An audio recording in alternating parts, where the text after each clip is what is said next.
Well, like Guru, like Sishya. I was asking Vedant whether he actually took proper conventional classes from Anil, and he was telling me that just being around Anil, he absorbs everything like a sponge. Very true. I don't know if that's a good thing always, but anyway. Now, you're a young, upcoming musician, and in a Carnatic stronghold, you sing Hindustani and you do collaborations of this nature. And he's doing Hindustani music with a guitar. And so in a place where people talk about Shuddham and purity, what are your chances? Well, when Kabir wrote his songs, he didn't think that he's going to write it to somebody and please everybody who's listening to it around him. He just wrote it to God. And music itself is a communication to God and also to people who understand it around you. Well, I must tell a story which I read and which I shared with him, and I think I may share this with you. And it's called the Hanuman's Ramayana. So everybody knows that the Ramayana was written by Valmiki, right? So apparently Valmiki finished writing the Ramayana and he kept his manuscript down and he said, "Oh, what a wonderful piece of work I have written. Nobody can better this and I'm going to become really famous thanks to this Ramayana."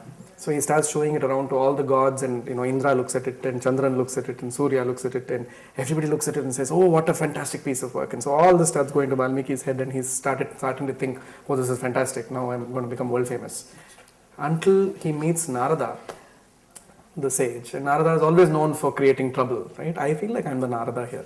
I'm always creating trouble. And he goes to Narada. Narada says, "It's very nice, this work, but..." And so Valmiki says, "What is the but?" And he says, "There's somebody who's written a better Ramayana." And so Valmiki gets really angry and he starts saying, "Oh my God, this cannot be true. If somebody else writes a better Ramayana, my sales are going to dip. So what am I going to do?" So immediately Narada says, "Hanuman has written a better Ramayana than you." So Valmiki says, "Hanuman, the monkey, how can a monkey write better Sanskrit than me? I'll go check it out for myself." So Valmiki goes to Hanuman's orchard, and as he's waiting for Hanuman, he notices the palm manuscripts all around where the Ramayana has been written, and he starts reading it. And as he starts reading it, he starts weeping because the Ramayana is so beautiful and so pure. And Valmiki starts weeping and weeping and weeping until Hanuman comes there and says, "Can I help you?" And he says, "No, this is so beautiful that I have to weep." And so Hanuman says, "If it's so beautiful, why are you weeping?" To which Valmiki says, "Well, that's because after reading your Ramayana, now I know that nobody's ever going to read mine." To which Hanuman thinks for a moment. He takes all the manuscripts together, crushes them into a ball and eats them up.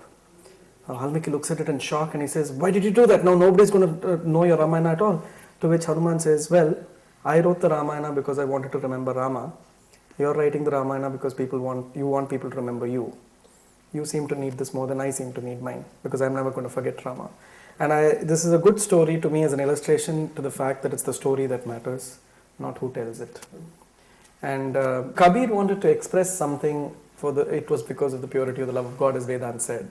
And I'd also like to add, nobody knows the tune that Kabir had written. And if I take Tyagarajan Swami, who composed music, it was for the love of Rama. It was not because using that composition I will become a Sangeeta Kalanidhi, or I will start ruling the bastion or whatever. So I think that, or any great composer, you take Mozart or you take Beethoven or you take Chopin, I mean, they all composed music for the love of music, and that's the story that's waiting to be told. And who tells it is totally insignificant, and how you tell it is completely insignificant so long as you remember the spirit and the sincerity with which something was composed. As long as you can keep that in mind and surrender to the music, I think how you render it is completely and entirely up to you. So that's wonderful. I got an answer to my question. You got a story? I heard a story and You also- some you very also profound got to know. philosophy as well. I also got to know how I'm being a sponge to my guru. So let's celebrate that with a piece from this- Kabir. Let's do Kabir, because we're Is speaking that about the Kabir. album you both are working on? I Yeah, mean, the piece that you're working and I'm going to be playing for his Kabir album as well. So let's do Nai Harwa. And true to our usual naughty style, we are not going to keep it to Hindustani. You want to talk about who popularized the song and who set it to tune?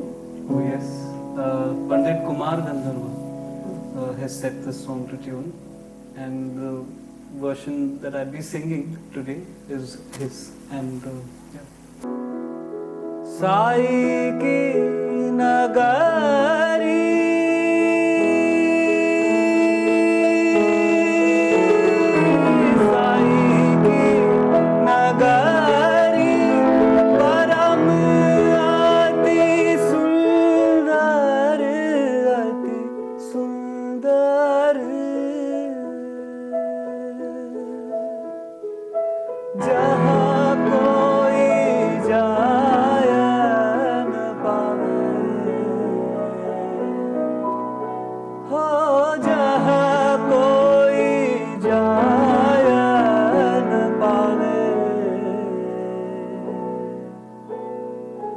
चांद सूरज जा है, चांद सूरज जा है, पवन ना पानी।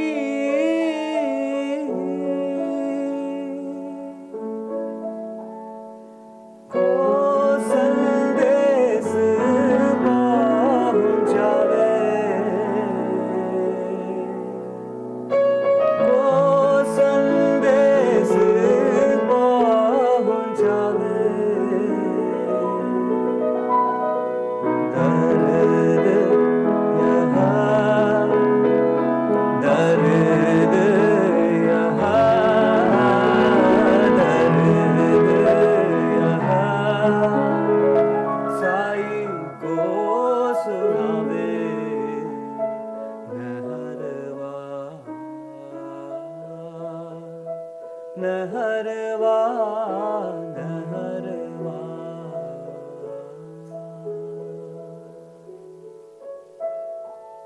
Which is,